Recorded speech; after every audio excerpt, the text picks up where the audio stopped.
Good morning, my students. How are you today? Let's start to study English with me, Miss Ayu, Man Bangkalan English teacher.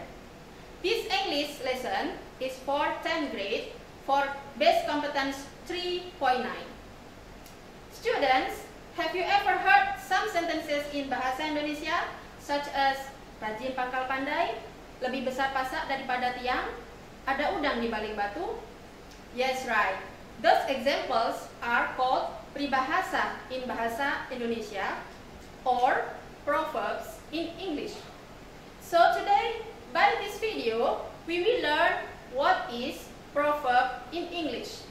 Jadi, hari ini kita belajar tentang apa itu peribahasa dalam bahasa Inggris. Guys, are you ready? Let's begin. Well, every culture has a collection of wise saying that offer an advice about how to live your life. Jadi anak-anak, setiap budaya memiliki koleksi ucapan bijak yang menawarkan saran tentang cara menjalani hidup Anda. These saying are called by proverbs. For example, time is money. Waktu adalah uang, yang artinya waktu sangat berharga, maka kita harus menggunakan waktu sebaik mungkin. Proverb adalah kumpulan kata yang mempunyai susunan tetap, mengandung makna tertentu yang berisi saran-saran positif. Kind of adverbs atau jenis-jenis peribahasa. The first is aphorism atau dalam bahasa Indonesia disebut dengan pepatah. These proverbs offers advice atau memberikan saran. For example, don't go too far in small, yang artinya persoalan kecil jangan dibesar-besarkan. The second is parable atau dalam bahasa Indonesia disebut dengan perumpamaan. That has moral lessons. That this parable yaitu memiliki pesan moral dan perumpamaan. For example, to carry coals to Newcastle, atau dalam peribahasa bahasa Indonesia dikenal dengan bagai menggarami air laut. The third kind of adverb is slogan or pameo, atau dalam bahasa Indonesia disebut dengan semboyan. This proverb give spirit or motivation. The examples are the early birds gets the first worm. Tuhan akan memberikan rizkinya kepada siapa yang bangun lebih awal. Atau dalam peribahasa bahasa Indonesia yang terkenal, siapa cepat dia yang dapat. The next kind of adverb is idiom, atau dalam bahasa Indonesia disebut dengan idiom. It is a phrase that has a group of the words with a different meaning from the meaning of all the individual word. Artinya, idiom adalah kelompok kata yang dirangkai dengan susunan tertentu, di mana artinya tidak dapat ditebak dari arti kata penyusunnya secara terpisah. For example, pull your sock up, yang artinya improve your behavior. Makna yang artinya dalam bahasa Indonesia yaitu tingkatkanlah perilaku Anda. Jadi tidak ada hubungannya dengan kata sock up kalau diartikan secara sendiri atau individual. Harus diartikan satu kalimat dalam idiom tersebut. Next we go to social function of proverbs. So proverb has many functions. The first is for teaching, mengajarkan. The next is for enlightening atau mempertegas atau menjelaskan. The third is for advising, untuk menasehati. The fourth is persuading people about wisdom, truth, morals, manners, social morality, and traditional views of people from one generation to another as well. Jadi, proverb itu bisa digunakan untuk mengajak masyarakat tentang hal-hal yang bersifat bijak, kebenaran, hal-hal moral, tata krama, moral sosial, dan pandangan tradisional masyarakat dari satu generasi ke generasi berikutnya. And once again, proverb it also be used for criticize someone, atau bisa digunakan untuk mengkritik seseorang secara sopan. Now we go to general structure of proverbs. There are 4 general structure of proverbs. The first is parallel phrase. For example, easy come, easy go. No pain, no gain. Jadi pemilihan katanya harus paralel. Frase yang dipakai untuk menulis proverb biasanya paralel. The second is imperative positive. Kalimat perintah berbentuk positif. For example, look before you leap. Do it well or not at all. Artinya, berhati-hatilah sebelum kamu melangkah. Arti yang kedua, lakukan itu sekarang atau tidak sama sekali. Bermakna kalimat perintah tetapi positif.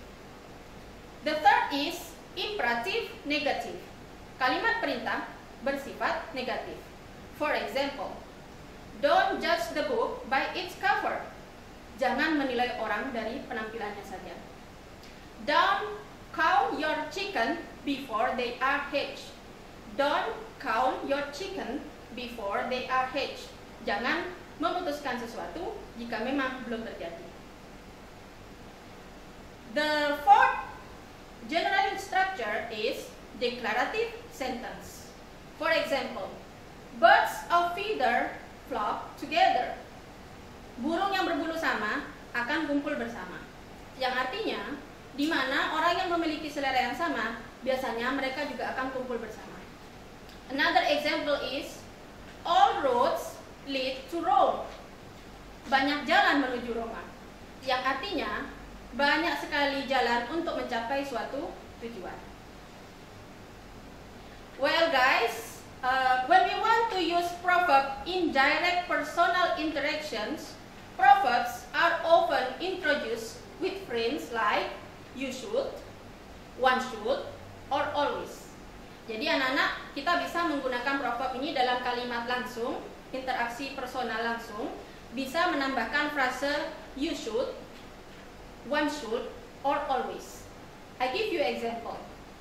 You should strike while the iron is hot. Yang artinya, Anda seharusnya memanfaatkan kesempatan sebaik mungkin selama kesempatan itu masih ada. Another example using always, like always look before you leap. Selalu berpikirlah dahulu sebelum melakukan sesuatu. And this is the language features of proverbs. Unsur-unsur kebahasaan dari peribahasa. Usually, proverb define as short as 2 words. Biasanya, sesingkat-singkatnya, peribahasa itu terdiri dari 2 kata. The full forms of popular longer proverbs are often replaced by elliptical allusion. Bentuk panjang dari peribahasa populer yang lebih panjang sering digantikan oleh kiasan elipsis atau majas yang dihilangkan sebagian kalimatnya. Use of prosodic devices that enhance their memorability, especially rhyme, alliteration, assonance, parallelism, as ellipsis. Penggunaan perangkat prosodik atau rima yang meningkatkan daya ingat mereka, terutama seperti sajak, aliterasi, assonance, paralelisme sebagai bentuk elipsis. For example, rhyme atau rima atau sajak yang merupakan persamaan bunyi di akhir kalimat. Seperti contoh dalam proverb berikut ini. Birds of feather flock together. Perhatikan kata feather and together. Mereka memiliki bunyi akhir yang sama, yaitu kata feather and together. Alliteration, yaitu sebuah pengulangan awal bunyi konsonan dari serangkaian kata yang ada di dalam satu kalimat. For example, this proverb. Live and let live. Look, there is one word yang diulangi dalam satu proverb, yaitu kata live.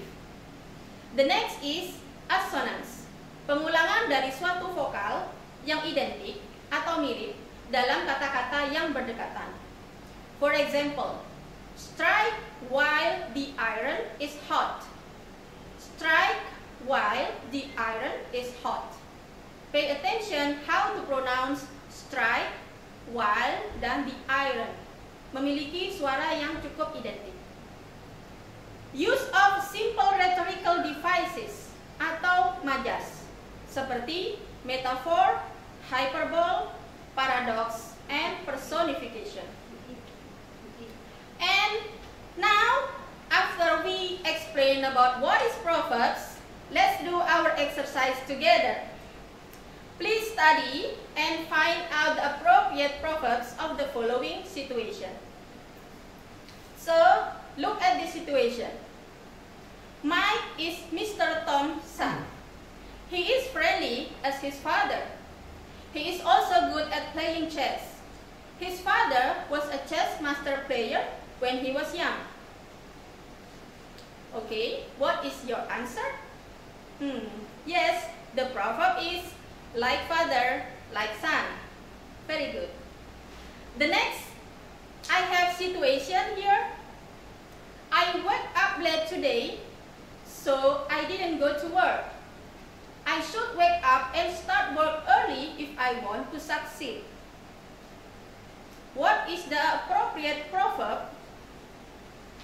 Yes, right. The proverb is, the early bird catch the first worm. Okay, one more. Okay. The man may look very small and insignificant. He didn't look very intelligent, but he is a very powerful man in his circle. Don't form opinions of a person's character by looking at his appearance. So, what is the appropriate proverbs? Yes, that's right. Don't judge the book by its cover.